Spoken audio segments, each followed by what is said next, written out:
What the Heck Do I Know presents PM Update with Leah and Mia. And now your host, Leah.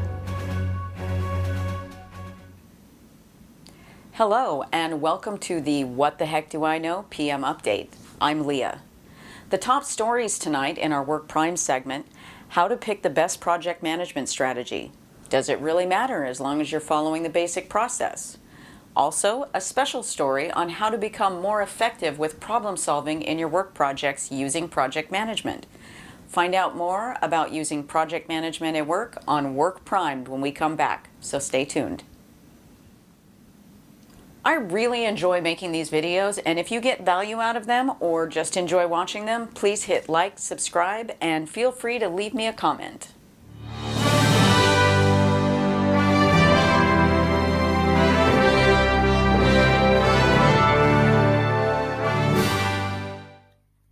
Picking the right project management strategy is really important to getting the desired end result.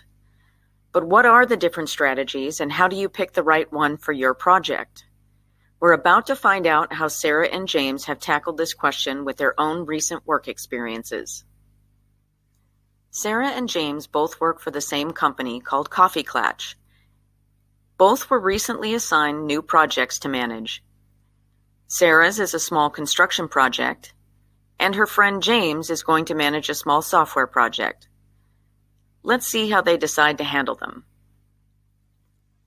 Sarah and James have to pick the best strategy for each of their projects out of the 6 most popular project management methodologies, which are Waterfall, Agile, Hybrid, Critical Path Method, Critical Chain Project Method, and Six Sigma Method. Sarah and James review all of the main methodologies, starting with Waterfall. Waterfall is a traditional and very structured project management strategy. It is best used for physical projects where many of the variables are known prior to starting the project. Agile is based on short iterative cycles and is more flexible in terms of PM roles and change. Hybrid is a combination of Waterfall and Agile. In this method, planning and analysis and requirements gathered are Waterfall method. Design, development, implementation, and evaluation are Agile method. Critical Path, or CPM, is used for projects with several interdependent activities and tasks, such as when task B can't start until task A is complete. You can visualize this with a Gantt chart with a list of activities or work breakdown structure that includes time, task relationship, milestone, and results. The longest path by connecting these interdependent tasks is the critical path. Critical Chain Project Method, or CCPM, is similar to CPM, but it focuses on project resources rather than activities. It is a method of managing people and materials as to when they are available rather than tasks, and the longest path connecting the resources when they are available is the critical chain. Sarah is going to manage a construction project of a drive-through coffee hut. The duration of the project is expected to be less than 6 months and cost less than $100,000. The project team has less than 5 people, and there will be minimal involvement with other business units. The company already has several of these huts located throughout the city, so there are many things already known on how to do it in the most efficient way. This means that Sarah can confidently choose the waterfall method because the entire range of scope is known up front. This project is important for the company to be completed in 6 months because it is April and they want to be open and available to customers before the start of the next holiday shopping season. Because of this, Sarah will pursue a time-driven approach and incorporate some aspects of CPM to her management plan. Waterfall will allow Sarah to manage the project to the company time-specific needs. James's software project involves adding a Share Funds feature to the Coffee Klatch mobile application. Customers indicated they would like to be able to gift Klatch coins they purchase on their own device to friends and family. The application already supports the purchase of credit, but not the sharing ability yet. James's project is also considered small because it is expected to complete in less than 6 months, has a budget of less than $100,000, and his project team has 5 people. His project will integrate with multiple other business units and impact approximately half of their customer base. Normally, this would put the project into a higher category of medium or large, but since there is no real business driver for this capability and is more of a nice to have, it will stay in the small category. James is confident that his project will perform well in an agile methodology using a Scrum framework. The iterative approach will help refine the final solution based on what they learn along the way. Sarah and James are just starting their projects, so we will check back with them in a few months to see how they're doing. Thanks, Mia. That was a great breakdown of some of the project management methods. How do you think Sarah and James will do? Well, I think they're off to a great start and will do really well. Thanks again for that great update. Next up on Work Prime, how to be a better problem solver on your projects at work. Stay tuned.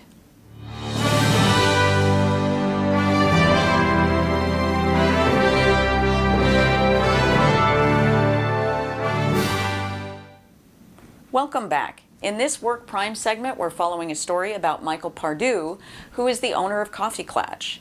Due to significant growth in the last couple of years, Mr. Pardue is in the process of implementing a new financial management system.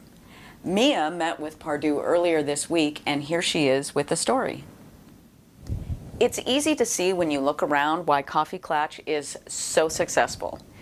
Engaging atmosphere, lively conversation, and of course the coffee. What isn't easy to see from this view is how much success has overwhelmed the owner with tax reporting, payroll, hiring, and revenue accounting. Pardue and I talked about how he is handling his newfound success. Michael is thrilled with how his customer base has grown, but admits that it has been tough keeping up with everything. The new financial management system will automate a lot of tasks for him when it is completely integrated, and he's looking forward to being able to take a vacation for the first time since he opened the first shop. There are some issues integrating the new system with the existing human resources system, and his managers are resisting the changes because they don't want to learn a new system. Since Michael has 2 problems to solve, he's going to take a different approach for each. Michael's financial management system is deployed and functioning, but has not yet been integrated to work with the HR systems such as payroll and hiring. So those tasks have to be done manually until the integration is complete. Depending on who you ask, there can be as many as 8 steps to a problem-solving method, but essentially they all boil down to these 4. Understand the problem, come up with a plan, execute the plan, and monitor to make sure it's working. Oftentimes, people who think they are problem solving are actually only solving symptoms of the problem. In Michael's first problem, several members of the management team are resisting the change and are still trying to use the legacy system to complete their tasks. He thinks it's mostly because they are being stubborn and don't want to change. Since the old system is no longer supported, there's a chance of data getting lost. In order to completely understand and define the problem, Michael held a meeting to speak to his team and listen to their concerns. He learned that they were unsure they could learn the new system and would not be able to spot errors as easily in a system they weren't familiar with.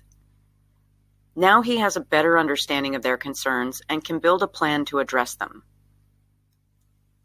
After listening to his team, Michael's plans changed to include bringing in a representative from the company supplying the new system for a week of on-site training.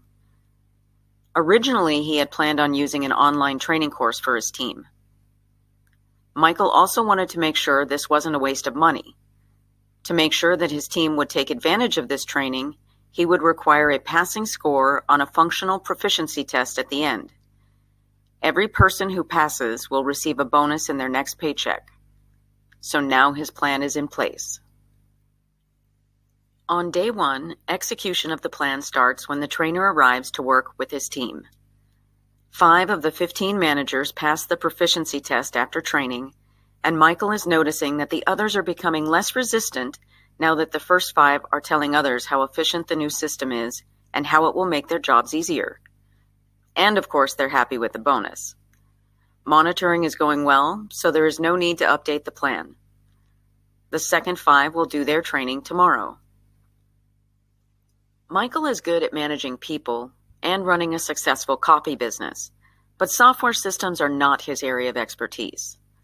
To resolve this problem, he relies on the experts. Michael met with the software representative and his own IT person this same week in order to resolve the final integration issues. The software representative explained that the existing HR system and new financial system are not integrating properly because the HR system has not been upgraded to the latest version. Michael's IT person confirmed that they had not performed the latest update as it was released on a payroll day, and generally after a large update he has 2 days of checks and desktop support to cover in the office. Doing the upgrade now will either require them to take both systems offline for 2 days, or they can install an older version of the financial software now and upgrade both after they get the systems communicating with each other and troubleshoot again afterwards.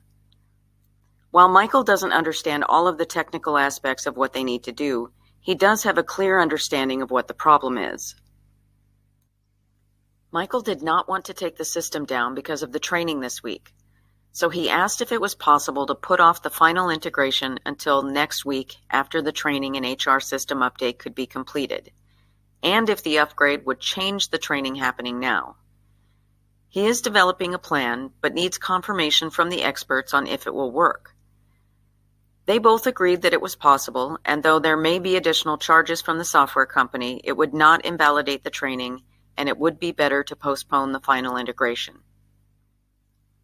Even though Michael knows next to nothing about software integration, he understood the basic nature of the problem. With expert support, he understood the options. He made his plan based on knowing shutting down systems and interfering with payroll would not be the best choice for his company. Michael and the IT experts agreed this was the best execution strategy, and Michael also committed to being in the office all next week in case they needed his input when they restarted the integration in order to monitor. That was a great introduction to problem solving, Mia. Michael seems like he's going to do just fine. That's all for PM Update with Leah and Mia and our Work Prime segment for this week. Thank you for watching, and see you next time on What the Heck Do I Know and our next episode of PM Update. Good night.